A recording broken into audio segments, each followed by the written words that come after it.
이렇게 반복을 하다 보면 아이들은 싸우는 것이 손해구나 라는 것을 알게 되고 감정을 조절하고 서로 협력하는 것이 유익하다라는 것을 알게 됩니다. 만약에 먹을 것을 가지고 서로 먹으려고 싸운다면 어떻게 해야 될까요? 안녕하세요. 부모 코칭 전문가 교육학 박사 권선희입니다. 부모님들이 자녀들을 양육하다 보면 아이들이 사이좋게 놀기도 하지만 서로 싸우는 상황이 생기기도 하죠. 예를 들어서 게임기나 장난감을 가지고 놀다가 서로 가지고 놀겠다고 싸웁니다.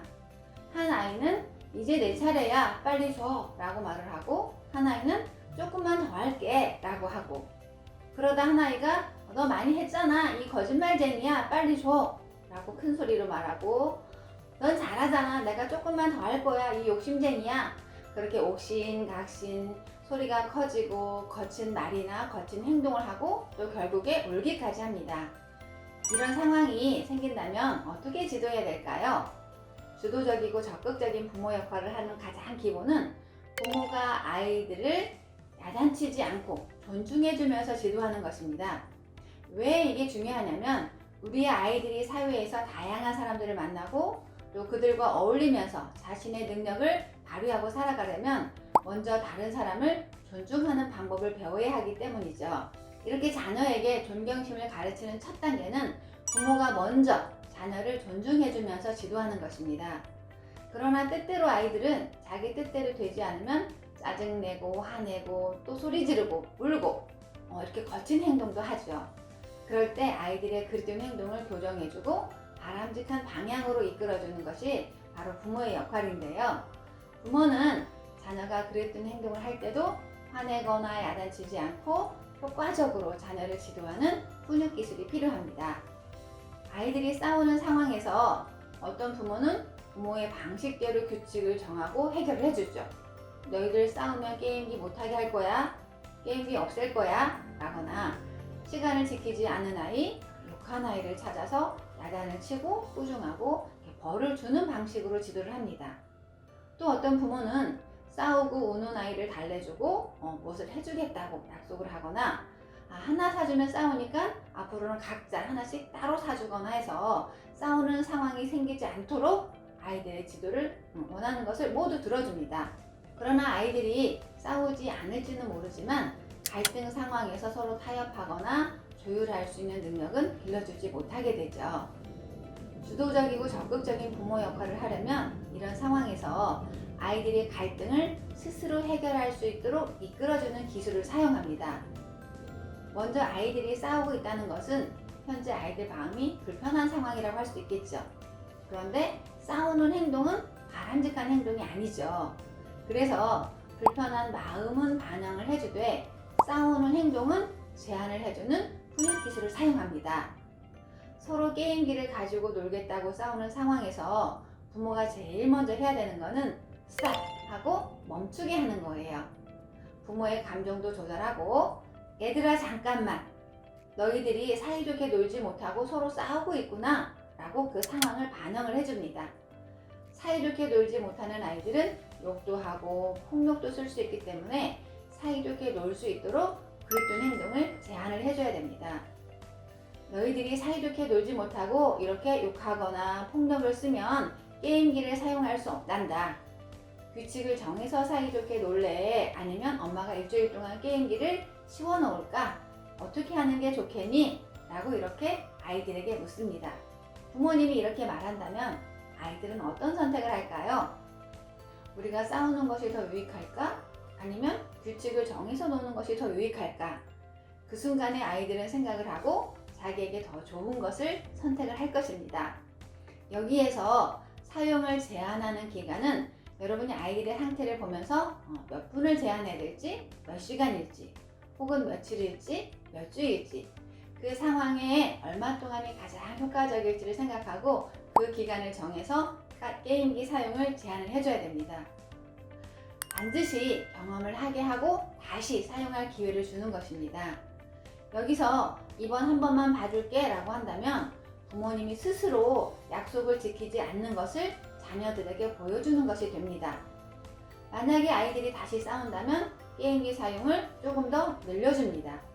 전에 하루를 제한했다면 다음번에는 이틀을 제한해줍니다. 그리고 또 다시 기회를 주는 거예요.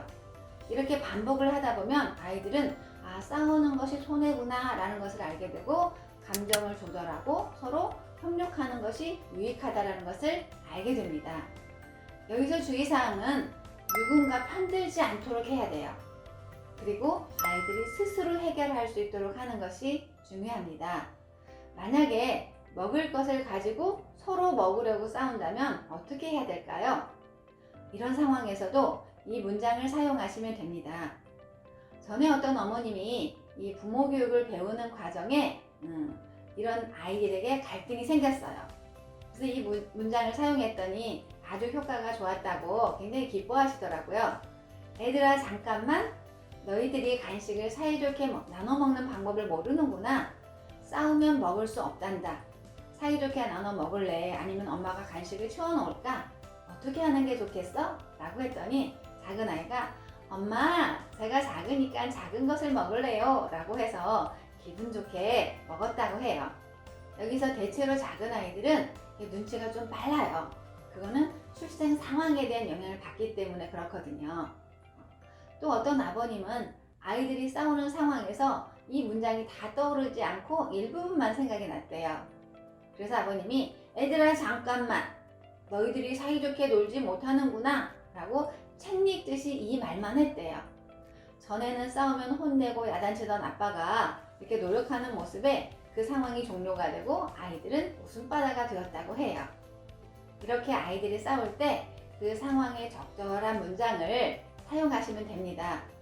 저도 아이들을 키우면서 비슷한 갈등이 생겼는데요. 저희 아이들이 초등학교 저학년 유치원 때 낮에 피자를 먹고 한 조각이 남았어요. 그리고 늦은 오후에 갈등이 생긴 거예요. 작은 아이가 낮에 오빠는 3조각 먹고 나는 2조각 먹었으니 이 한 조각은 내 거야 라고 말합니다. 그 말을 들은 큰아이가 생각하더니 낮에 내가 3조각 먹고 네가 2조각 먹은 것은 각자 우리에게 적정한 양이었어. 이 한 조각 남은 것은 나눠 먹어야 돼 라고 말하더군요. 서로 자기의 의견을 주장하는 모습을 보면서 대견했어요. 그런데 각자 자기 주장만 하고 해결이 되지 않았어요. 적극적이고 주도적인 부모는 적절한 제한 안에서 선택권을 주는 부모입니다. 그래서 제가 그 상황에 개입을 했어요. 얘들아, 엄마가 지켜보니까 너희들이 사이좋게 나눠 먹는 방법을 못 찾고 있는 것 같은데 엄마가 앞으로 10분 동안 기다려 줄 거야. 그동안에 너희들이 사이좋게 나눠 먹으면 먹을 수 있고 이것 때문에 싸운다면 엄마가 먹어야 되겠구나. 어떻게 하는 게 좋겠어? 라고 질문을 했어요. 아이들이 서로 머리를 맞대고 이야기를 하기 시작하더니 타협을 했어요. 조각을 조금 더 크게 자르고 작게 잘라서 큰 것은 작은 아이가 먹고 작은 것은 큰 아이가 먹기로 합의를 했어요. 작은 아이가 어려서 큰 아이가 가위를 가지고 자르기 시작했어요. 처음에는 3분의 2 정도로 이렇게 시작을 하더니 어느 순간에 먹고 싶었는지 가다가 방향이 이렇게 틀어지는 거예요. 그리고 나서 네가 큰 거 골라 먹어 하고 동생에게 말하더라고요. 동생은 어떤 게 큰지 결정하기가 어려웠나 봐요. 엄마는 어떤 게 큰 것 같아요? 그래서 제가 말했습니다. 네가 크다고 생각하는 게 큰 거란다. 그래서 그날 작은 아이는 자신이 크다고 생각하는 것을 골라 먹고 큰 아이는 작은 것을 먹었어요. 정리를 해드리면 갈등이 일어날 때 아이들에게 적정한 제한을 해주고 그 안에서 스스로 선택할 수 있는 자유를 주면 아이들이 감정을 조절하고 그 상황에 어떤 것이 더 좋은 것인지 선택할 수 있는 능력이 생기게 됩니다. 이 문장을 듣고 따라해 보세요. 그리고 자녀에게 사용해 보세요. 애들아, 잠깐만. 너희들이 사이좋게 놀지 못하는구나. 욕하고 싸우면 게임기를 사용할 수 없단다. 규칙을 정해서 사이좋게 놀래? 아니면 엄마가 일주일 동안 치워놓을까? 어떤 게 좋겠어? 이렇게 해주시면 됩니다. 네, 이 시간 함께 해주셔서 감사합니다.